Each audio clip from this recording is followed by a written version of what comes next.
Hey, Michael. Hey Joe, how are you? I'm all right.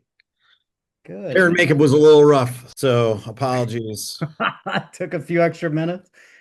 You're looking good though. It was worth it. Thanks. How are you? I'm great. I was a minute late as well. I was just watching one of your previous podcasts Okay. uh from Inside BS show. It looks like it was 3 years ago, but really interesting stuff. Okay. I try to keep the entertainment going. I don't know. I mean, for me, I'm pretty straight spoken, which some people appreciate and others don't, but it is what it is. I definitely appreciate that. Yeah. We appreciate that. Being in the agent space, we love to talk to smart people who have been in the industry a long time, get some insight out there, see how, industry is unfolding at this point. And the podcast is really just to get that to our users and to people who, want to listen in. Yeah. No, I appreciate that. I mean, quick background for me. So my dad started the ISO 26 years ago. And he was Wow. the old school salesman, right? Like he had been in printing and he was in his 50s and he just got, I didn't quite realize it until I was later in life because I was early 20s at the time, but he got bumped out from being the older sales guy, right? Like his numbers were good. They kept Mhm. making crazy numbers. He kept meeting them, but his payouts were big. And they're like, we don't want to pay you. And I think it was a blessing in disguise because who sells printing anymore? Right. And that's what he did.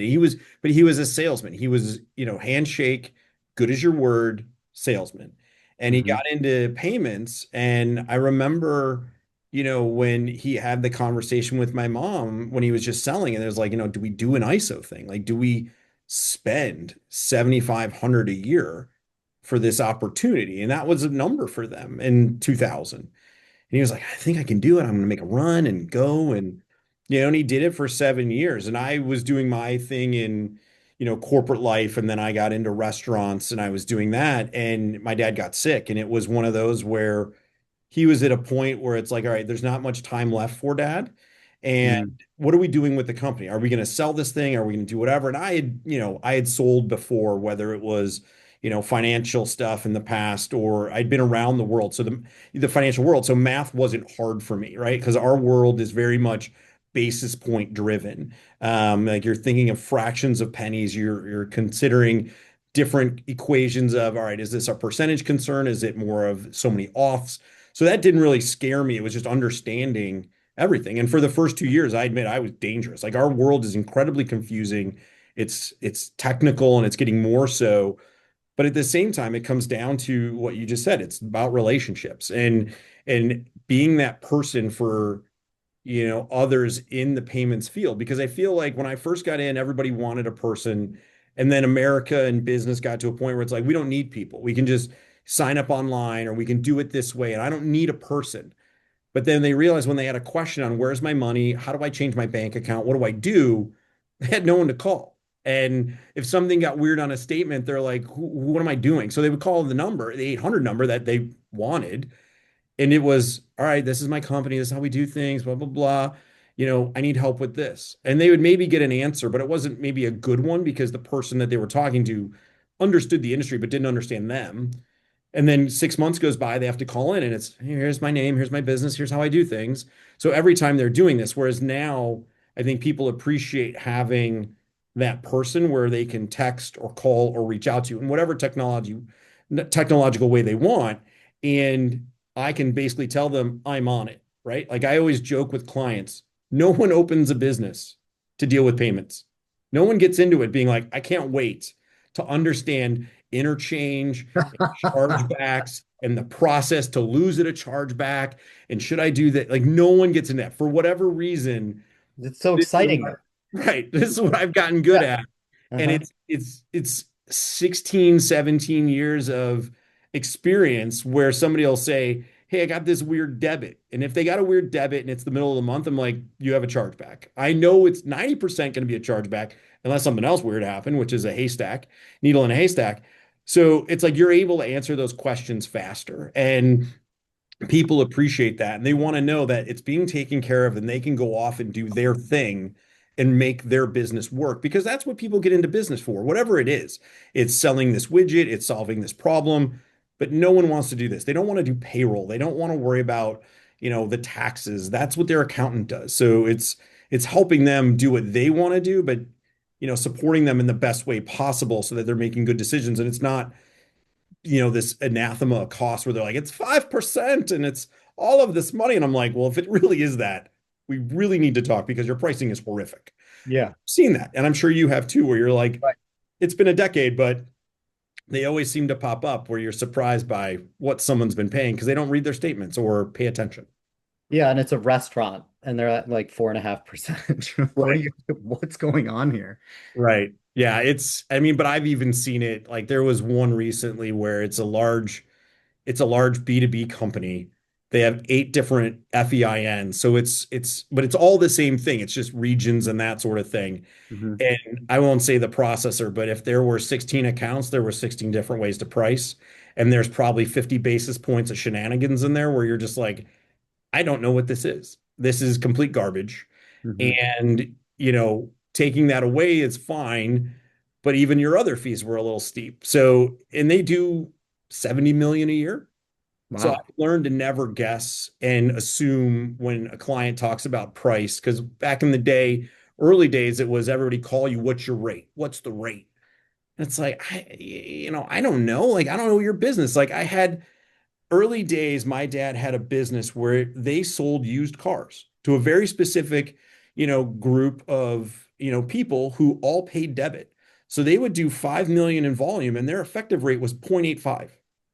It was Wow. bonkers. I was like, are you kidding me? Like, it was crazy.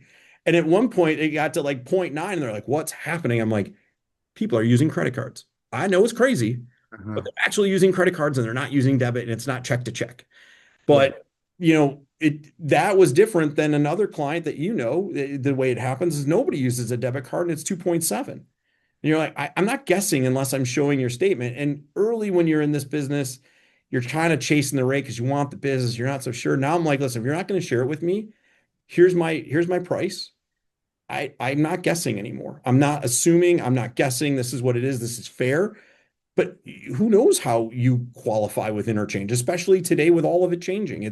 It's incredibly hard, and I don't have a crystal ball, so I'm not going to guess. Right. And your rate that you give them is means something totally different from the last guy they talked to.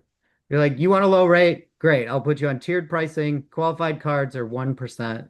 Your rate's 1%, Yeah, but non-qual are 5%. So let's see what happens. Like, it, right. and I mean that's the industry, right? Like so many people do that. And then merchants get caught 3, 4 months later when they finally realize what their rate is. Yeah. And that person that sold it to him is no longer in the industry or they've churned to another business and Right. now they don't know who to call. Hmm. And I'm like, I always tell them, I'm like, listen, I will answer your emails and your texts and your phone calls faster than you realize because I work and this is what I do and my family doesn't like it, but tough. That's the way it is because Hmm. that's how I would want my person. I don't need an answer today. I just need to know that I've been heard and I can go do this. And then from there, it's just understanding that I have someone there I can ask a question to because this industry, as I said, is hard and it's only getting more confusing. But to have that person there looking out for you is important. And I think if you don't have it, and again, I don't assume like the client that does 70 million, I ask them like, well, when you have problems, who do you guys talk to? Like, we haven't talked to anybody in like months or a year. Like, I don't even know who to call if I had a question. And for me, it's like if my client said that, I would feel horrible that I've done something wrong. But I mean, I hope for the day that I have so many $70 million processing clients, they don't know it's Joe that sent them to. Like Yeah. that's crazy to me. Hmm. They should be involved or, reaching out. There should be enough communication where that's never an issue. And I don't think it is because I'm still doing it 17 years later and, you know, I'm still here. So, Yeah, let's dive into that a little bit. So okay. you wanted to talk about B2B specifically, an interesting topic right now. Is that what you focus on right now? Is that what you go after mostly, or do you? Yeah, it's interesting. I feel like the B2C space is Hmm. just getting gobbled up by, other players, and they're players that are using our payments industry as a commodity. And that's never a place to come from and win long Right. term. Like, I'm not going to fight over 4 or 5 basis points. I've had clients do that, and you get to a point where you're like, listen, I can't do this. Like, I can't argue or have this conversation every 4 months when you're after me for this, and you're doing 20,000 a month. Like, what are we doing here? Like, we're arguing over pennies, but for them, and I understand it, them saving $1 means the world. But it doesn't work that way. Like, a B2B clients, they appreciate that there's a value in what I offer and what we offer if you're good at this and in that partnership. But there's people, the industry is starting to look at this and be like, hey, maybe we should do B2B stuff. And I'm like, you should not. You should stay away. You should stay with B2C. You should look at other things. Go Yeah. figure out subscriptions. Like, go chase the shiny ball, but leave the B2Bs alone. Yeah. And and I love them. Like, I like the B2B clients. They're typically like my dad was. Handshake, good as your word. They've built a business. They just need to know someone's there to answer for them and not gouge them in price, but to have their back. And once you have that, you're not going anywhere. And if you price them correctly and don't build in all of the shenanigan fees and the goofiness, you know, then you're good. That's the key to I think success in that way. If you're, what's the word I'm looking for? If you're trying to chase, right? And you're not going to do that, then this doesn't work because the B2B people have unique circumstances that are going to pop up. And for me, it's the problem solving is a good challenge. I enjoy it. Right. Hey, I've got to do an ACH in a certain way, or we have this weird thing where I've got to get somebody from Canada or something else. Like, it's not just, the POS is down in the steakhouse. That's fine, and that's an industry, but it also insulates you because when COVID hit, all of those, specific industry guys suffered, especially if you were in a retail environment. Right. Mine kind of wavered a bit and then it leveled off. And it was the same thing when Durbin came out years ago with the whole debit change. It wavered for a little bit and then it leveled off. Same in '07. It got weird and then it levels off. If you're diverse and you have a diversified portfolio of clients, you're going to weather all of that, but you're also, I feel I enjoy the challenge, in other industries. But the B2B space is fun. And I also find it unique to run into a company and be like, you sell irrigation pipe. And they're like, yep. You're like, what's your volume? 60 million. And you're like, Yeah. oh, You're like, okay. And there's wait a second. right. You have 40 competitors all doing the same amount. Like, it's this weird, it's as funny to me where you're like, this is a business. I feel very like Seinfeld, like this is a business. And and then you run into other people who are like out having a cocktail. And they're like, I'm an influencer. And you're like, do you make money? And they're like, yeah. And you're like, is this a business? Like this, it's the same reaction, but for completely different ways. Right. Right. So tell me, for someone who is not familiar with the B2B space, when you're looking at a statement, what are some of those shenanigan fees that you see? Like, how do you notice those? So it's they've gotten better at it, at hiding them, but there'll just be some fun. It used to be funding fees and it was a little bit easier. And I understood that came out and the interest rate, going up and funding money is a little bit more expensive than it used to be. Fine. I can see a couple basis points. When it's 15 to 20, you're like, what is this? Or sometimes they're just not there. And you're like, why is the end fee this? And it's not really hidden or whatever. So you really got to have the ability and the knack. And I've got a couple of partners who are really good at helping me sniff these out. But Mhm. it's just safety fees. It looks made up. It's like industry, security, whatever. Like Right. they use find a buzzword and use it, and it's not a flat fee. It's a based on a percentage of volume. And you're like, come on. Like, Yeah. what, are we really doing this? But then you'll be like, it's 20 basis points. You're like, all right, well, maybe it says like this, but you're like, nope, there's the interchange Visa discount and that's 20 basis points. So now we're at 40. And then they've got this, and then they've got other authorization costs. And you're like, I don't know what some of these are. And I'll break it down and then I'll reach out to, partners and be like, hey, is this a new thing? Am I missing? And they're like, no, that's for this specific processor. This is how they hide things. And you're like, oh, okay. Now I know. Uh-huh. Uh-huh. So they all have their own little ways, but if something looks suspicious, likely. it is on the Yeah. statement, right? I mean, and like every number on a statement should be Yeah. explainable. And if it's not explainable, then we have an issue. And I tell clients, like, I'm only as good as last month's statement. Everything is there. It's fully transparent with the partners we work with. And you can show this statement to anyone on the street who's been doing this for more than 2 weeks. And they'll tell you if I tell you it's 20 basis points, 10 cents, and 30 a month with no minimum, they should be able to look at that statement, pretty much tell you the exact same thing. Hmm. There's other stuff in there that somehow jacks up the price and makes it weird. They should also be able to call it out, but it's not because that's not what we do. Now there's opportunity to add that in, but for me, I'm not gonna do that. It's just not something I want the client for 15, 20 years. And when they Yeah. retire or sell the business, they're, saying, thank you so much. I send coffee cakes every year. We're going to really miss the coffee cakes at Christmas. Yeah, right. But, I don't want them calling me and being like, what is happening? Like, why? If the price has gone up, which it will be, and we'll get into this in a second, I'm sure with the Visa stuff, if the Yeah. fees have gone up, is this a Hmm. Visa MasterCard card brand thing, or is this a Joe and the processor thing? And I Hmm. tell them, like, the only way I ever get a raise is if you sign this rate update form and give me one. No one's ever signed it in 17 years. They all laugh, Yeah, but right. it's true. And Uh-huh. there are certain things that do go up that we have to, honor. Like if you're a new client, chargebacks are more than they were 10 years ago. They used to be $15. Yep. Now they're 20 to 35, 40, depending on your processor. And I just pass that through a cost. I'm not going to make money on your pain. That doesn't make sense to me. Right. I But you agree run with your that. business however you want. Yeah. Yeah. And especially with new vamp rules, I mean, chargebacks are becoming a much bigger thing. Yeah. And we can get into that. But yeah, let's dive into then new visa rules. How does that affect the B2B transactions?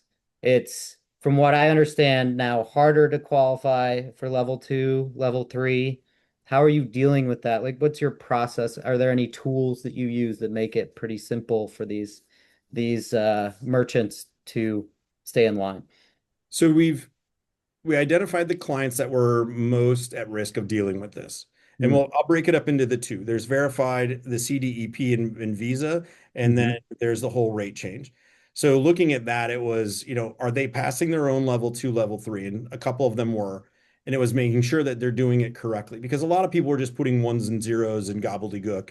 Yep. Visa doesn't want that. But you know what? Visa's been collecting this data and selling it for a long time. Who's responsible for that, right? Yeah. They started to take an extra couple of basis points for the CDEP program. There you go, your assessments a little bit. But I understand it, but it's making sure that their stuff was clean and the math was good. And it was weird with two and three with the whole, if it's a tax, then can't put zero, but on level two, you can have a zero, but on level three, you can't. Like all of that it was like this weird, like twister game of like qualifying things and how this works. And you're like, we sell one thing. Like, how do we just get this to work? So it was making sure that the inputs were good and they were getting verified. And it was just clear communication and getting beat up a bit. They're like, this is ridiculous, blah, blah, blah. I'm like, I can't disagree, but I'm not doing this to you. I'm trying to help keep us clean on that and get verified. So it was Hmm. having those conversations and making it understood and working with the processor. And thankfully, been around long enough that I can get those individuals on the phone and say, hey, here's our inputs. What do we have to do? And we had some time, so it was all right, we can trade this little change and this little change, and we made some tweaks, but we got everybody verified in October, and some of them they got a little bit trailing, but Visa makes up for it and gives them back the old savings, which is great. Um, but everybody was clean. Now you fast forward and you're like, okay, this is where we're at. All right, we're good, we're verified. And then right before Christmas, we get the message level two, which was supposed to live until April, May, is Hmm. gone January 24th. And Oof. you're like, what? What? Like, okay, like we knew it was going away, but what does it really mean? And you're like, it's anywhere from 55 to 75, averaging around 65 basis points for all of level two. So if you did $1 million a year in level two, your fees are now going up around $6,000. That's a huge increase. Massive. Massive. And Getting rid of level two completely. gone. Level three, this is just Visa. Hmm. Level three must be verified. You get a bit of a deeper discount, but there's Okay. not as many level three interchange as there was level two. Level two was the bigger discount. Level three was a nice to have for Hmm. all of the extra data. Right. I don't know if that changes, but basically they made that change. They've ended it early so far. Visa changes its mind and the rules change, where they can delay certain things. But as of Jan 24th, some of my clients will see a $6,000 increase for every million in level two. And a few of them, it's going to be close to, twelve to $20,000 a month. And Wow. that's just there's nothing you can do. It's interchange. This is the new interchange price. So Hmm. it sucks. The hard part now is, well, what is MasterCard going to do? Because they have level two and level three, and Visa always leads. MasterCard tends to follow. That's the rumor on the street from I've heard from different processors and contacts. So it's like, all right, now we got to prepare everybody for MasterCard. I don't know if they'll go the verified route and forcing everybody to have clean and doing the extra flags. Hmm. If they're getting rid of level two, now you're losing another X basis points on all of your level two. So that shift is massive. The craziest part for me is outside of my processors telling me this, Hmm. I've not seen it in any news, any blogs, any posts, anywhere. Yeah. So if you're a client and you're just reading and you're interested for whatever reason in payments and you're following the straw hacker group, not Yeah. that this is a thing that they should be following, but it's like if or like reporting on, but it's like if they're going through their curated some of these lists and you see the daily news board, there's nothing on it. It's all about, the debit fees and cannabis changes and security. A lot of if you really want to know about agentic AI, whew, they'll tell you all about it. Hmm. But for this part, there's nothing. So for me, I'm curious to see like when is this going to hit mainstream? When is this going to kind of hit into the universe and have people kind of sit up and notice? And are they going to be the ones who complain and drive it and say, this is too soon or this isn't? I don't know. Like and I tell my clients, Walmart's been tilting at interchange for over 20 years. And if Walmart can't get it to change, who's gonna? Like like I mean, you can complain, you're screaming into a hurricane, but no one's going to hear you. Right. Right. Yeah. Walmart can't do it. And so these merchants are going to see a huge increase in fees. There's no way around it. Was this just, I mean, what's your theory on it? Why did they make this change? Was it purely profit? Was it from the abuse of level two? I think it's a mix. I think it's the abuse of level two and people were getting a free ride for a long time. Hmm. And I appreciate that. But again, manage your secure the data better. Like manage the data that you're taking in better. And there's no reason not to keep it because that data is incredibly important, not only to Visa, but to the card issuing banks. Like they're all looking at that and seeing, like, all right, like if I want to market to a 50-year-old, what is a 50-year-old buying and where are they shopping? And how much are they spending of their disposable income? How is Hmm. that different from a 20-year-old? How is it different from a man or a woman? They have all of that data. Like all of that from our spending patterns is massive and is a marketer's dream to have. And it's available if you know where to look. So I think that's part of it is the data wasn't great. But I also think that things have gotten more expensive in the world and the card issuing banks who were giving this discount, like if you gave the data, if you didn't give the data, it was 2.7. If you gave the data, it's 1.95. Well, they're like, well, I'll take the extra 80 basis points. I don't care about the data anymore. I'm still going to get the data. Maybe not Right. as much, but I can extrapolate maybe, right? Like AI can help me figure it out. So I think Hmm. it's a mix of a few different things. I don't think I mean, I know Visa's got the lawsuit and there's going to be a rollback of fees. I don't think it's a raising of price to lower price to get a lower price eventually. I mean, that's going to happen anyway. I don't really know. I mean, it's a weird thing. It's one of those things I think maybe people assume that this would always be there and things change and go away. Right. I've not gotten a great answer. I have a feeling there was pressure from the card issuing banks because they're the ones who get the revenue from this more so than Uh, Visa. Like Visa gets its assessments and its monthly fees from all of that they do, but this is interchange. So it's the card issuing banks who are getting this money back. It's nobody else. It's not a processor. It's not Visa unless there's some way Visa gets a piece of that. I don't know. I don't think so. But it's the card issuing banks probably putting pressure on Visa to say, listen, we want this money. And I think it's like with surcharge when they changed the surcharge rules. They're like surcharge is ridiculous, it's out of hand. People are charging too much and it's not fair and blah blah blah. Police it. I mean, there's enough charitable school run teams out there getting surcharged over 4%, 5%. Right. They never policed. And I was like, this is ridiculous. Like this, and it wasn't that they were just charging the customer. They would then charge the charity, the school, or the student run team a hefty fee. It wasn't like it was free. They were making Whoa. money on both sides. Like I remember having an argument with a guy tried to help a local soccer team. And we were like, all right, we're going to do auth.net. We can lower the fees. We can do all of this. And the guy's like, oh, well, if you do this, then we need to take 1% flat. I was like, you never said that. And he's like, well, that's all of this is industry standard. And I joked with him, I was like, if any of this was industry standard, I would be having this call from my Ferrari. I don't own a Ferrari. Like bonkers to me what you guys are doing. So it's kind of like the surcharge. I think somebody sees something, they react emotionally, Hmm. and they make a big change. But it's like if you police this correctly, I think 3.5 was the correct number. Yeah. Three is fine, but now interchange is higher than three. So it's not a complete wash. The merchants are all going to start to still have to pay something. There was no way to fully push it on credit, right? Like now that's not possible.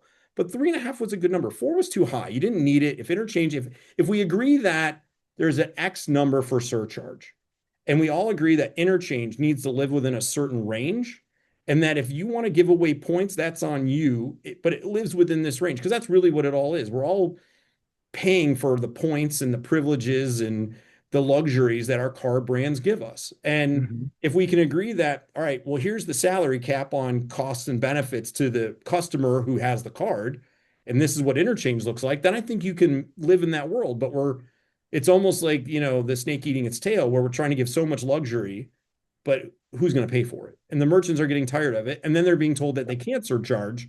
And you're like, well, what is happening now? Now, you're just going to make businesses pay potentially 3.5 to 4% just to take a credit card. Like they're going to find other ways. And in the B2B world, we have a lot that do ACH and wire. It's just setting up the underwriting correctly so that they're taking not a $5,000 check, they're taking 100 or $200,000 ACHs and wires, and it's not a risk because of whatever reason.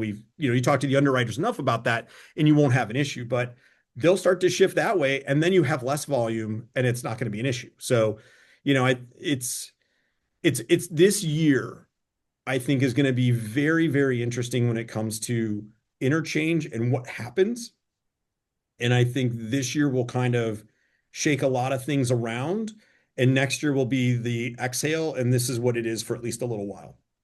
But I think this year is going to be, last year they kind of like tested the waters, but this year is going to be the year of throwing the rock and seeing the ripples. And then next year we see, hopefully it lay a little bit more flat and not be so crazy. Yeah. That's a really good point. And everyone's fear, right? I mean, in our industry is exactly what you said. Are they going to move, or B2B going to move more to ACH? Because I mean, I already see it a lot now, right? And I'm sure you do too. Like, well, I don't want to take credit cards because I don't want to pay that fee, regardless of what it is. And I don't know what the solution is in retail. Like, no retailer cannot take credit cards. It just Right. can't happen. So, something may break there, but you know, And I think it's interesting. Like I've had clients in the past who didn't want to take Amex because it was the more expensive card. right. But then they were forced to because they had clients who said, I'm only paying with Amex because Amex gave me this business line deal.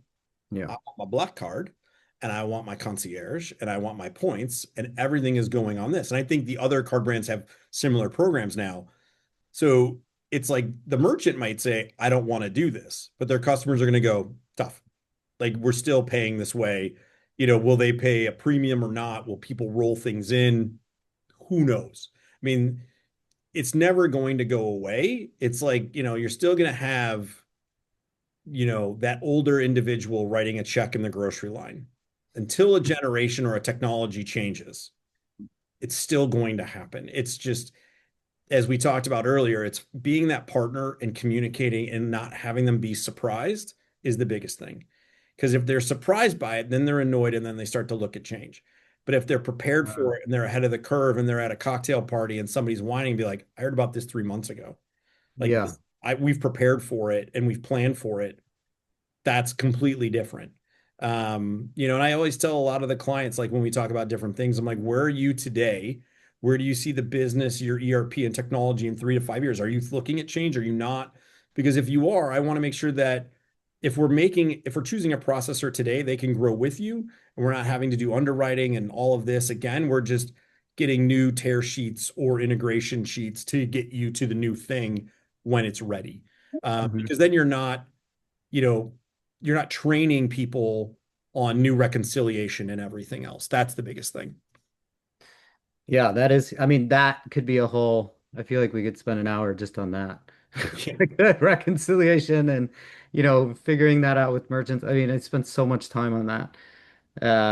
It's a good opportunity for, I I'm mean, happy to come back. yeah, well, I mean, we could do it again. Yeah. That would be great. I mean, it's been a Let's, pleasure. I know we're right up on time. yeah, I have one last question for you. sure. And you started addressing it at the end here. But we don't love the rate increases. We don't love level two going away. What opportunity do you see? If you were talking to an agent or an ISO or, payments people in general, what opportunities does this present to them and how could they kind of take advantage of it and help people?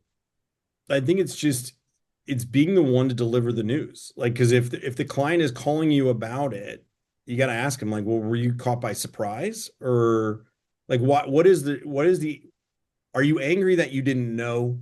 Are you angry that your person or your vendor never alerted you?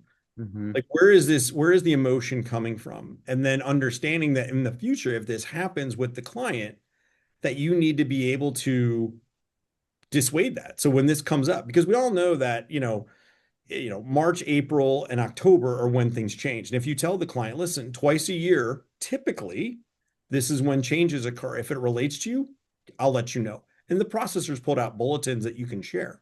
This one's coming in January. It's a bit of an outlier. It's also having the relationships within your processing partners to say, hey, if something's coming out of nowhere, give me a heads up.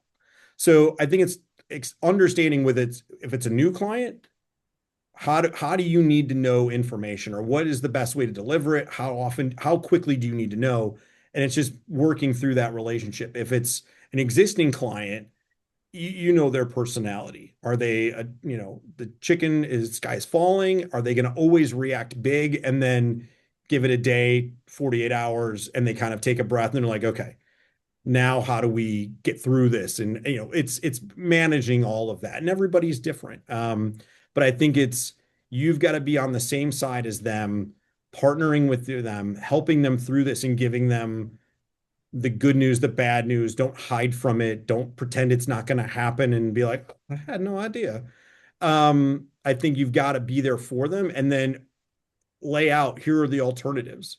With some clients, I'm like, the only way around this is surcharge. You've never wanted to talk about it. This is what it is. This is interchange. No one, you can go to 9 other processors, it's still going up 65 basis points. So if you want to do surcharge, how do we get to that for you?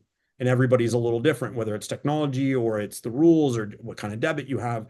It's having that conversation, but letting them know what are my alternatives and laying it all out. I always tell new clients and other clients, there's always good, better, best. It's just figuring out what that is. Hmm. That's great advice. It's just about being informed and sharing that knowledge with your merchants. Yeah. It's good relationship building anyway, right? Yeah. Don't hide because they will Don't find. don't hide. Don't hide. They will either find you Or or the they'll move their business and then you don't get paid anymore. And that's Yeah. the If you choice. do too good a job hiding, Yeah, they're never gonna find you. They're gone. exactly. Right. Exactly.